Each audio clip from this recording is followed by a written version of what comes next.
السلام علیکم۔ 11 ستمبر 2001 ایک جدید دنیا کا ایک فیصلہ کن مرحلہ تھا جس نے دنیا کو ایک ایسے بنا دیا ہے جس سے آج ہم اور ہماری نسل جانتی ہے۔ جس لمحے نے لوگوں کو درمیان ایک باؤنڈری لائن کھینچ لی ہے۔ اس باؤنڈری لائن کے ایک جانب لوگوں کا ماننا ہے کہ 9 ستمبر کے واقعے کے پیچھے امریکہ کا ہاتھ ہے۔ اس لائن کی دوسری جانب لوگوں کا ماننا ہے کہ اس کے پیچھے اسامہ بن لادن کا ہاتھ ہے۔ لیکن رسول اللہ صلی اللہ علیہ وآلہ وسلم نے 1400 سال پہلے ہی ایک ایسی باؤنڈری لائن کا ذکر فرمایا تھا جہاں سے تاریخ کا انسانی کا سب سے بھیانک دور شروع ہوگا، جہاں سے اس باؤنڈری لائن کی ایک طرف وہ ہوں گے جو مذہب کے ماننے والے ہوں گے اور دوسرے وہ لوگ جو مذہب سے انکار کیے ہوں گے۔ اس بڑی اور عظیم پیشن گوئی کے پہلی جھلک 9 ستمبر کے واقعے میں پوری دنیا میں دیکھ چکے ہیں، جہاں ACPS یعنی ملحدین نے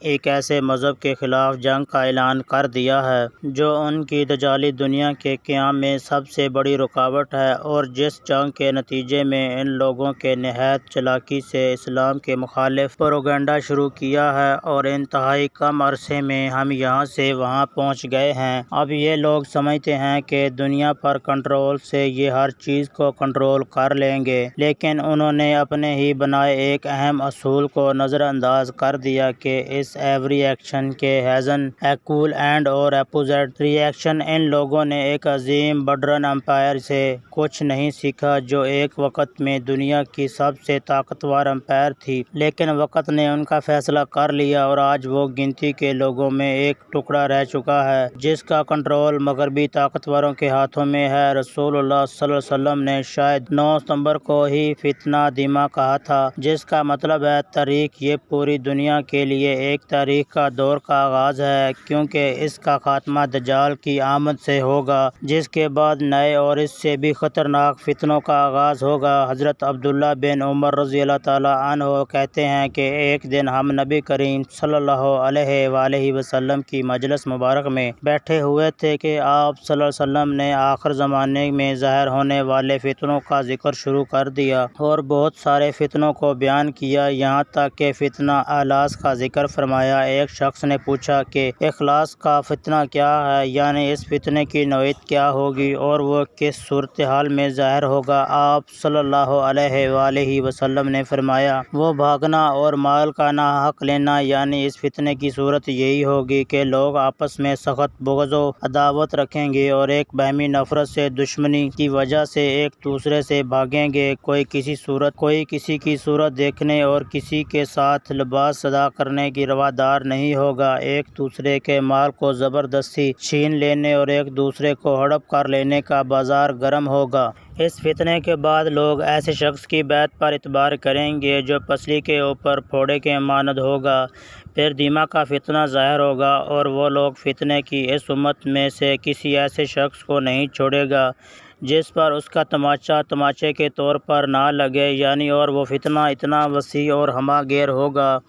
کہ امت کے ہر شخص تک اس کے برے اثرات پہنچیں گے اور ہر مسلمان اس کے نقصان میں مبتلا ہوگا، اور جب کہا جائے گا کہ یہ فتنہ ختم ہو گیا ہے اس کی مدت کچھ اور بڑھ جائے گی، یعنی لوگ یہ گمان کریں گے کہ فتنہ ختم ہو گیا ہے، مگر حقیقت میں وہ ختم نہیں ہوگا بلکہ کچھ اور طویل ہو گیا ہوگا، اور یہ بات ہے کہ کسی وقت اس کا اثر کچھ کم ہو جائے گا جس سے لوگ اس کے ختم ہو جانے کا گمان کرنے لگیں گے، لیکن بعد میں پھر بڑھ جائے گا۔ آدمی صبح کو ایمان کی حالت میں اٹھے گا اور شام کو کافر ہو جائے گا، یعنی اس فتنے کے اثرات سے لوگوں کے دل و دماغ کی حالت اور کیفیت میں اس قدر تیزی کے ساتھ تبدیلی پیدا ہو رہے گی کہ مثلاً ایک شخص صبح کو اٹھے گا اور اسی کا ایمان و عقیدہ صحیح ہوگا اور اس پختہ اعتماد کا حامل ہوگا، اور کسی مسلمان بھائی کا خون بہانا یا اس کی آبرو ریزی کرنا یا اس کے مال و اسباب کا ہڑپ کرنا اور نقصان پہنچانا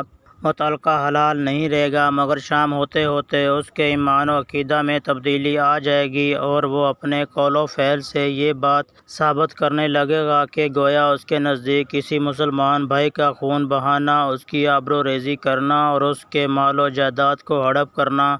اور نقصان پہنچانا جائز اور حلال ہے۔ اسی طرح وہ صبح کے وقت مومن تھا تو شام کے وقت اس کے عقیدے میں تبدیلی کی وجہ سے کافر ہو جائے گا، اور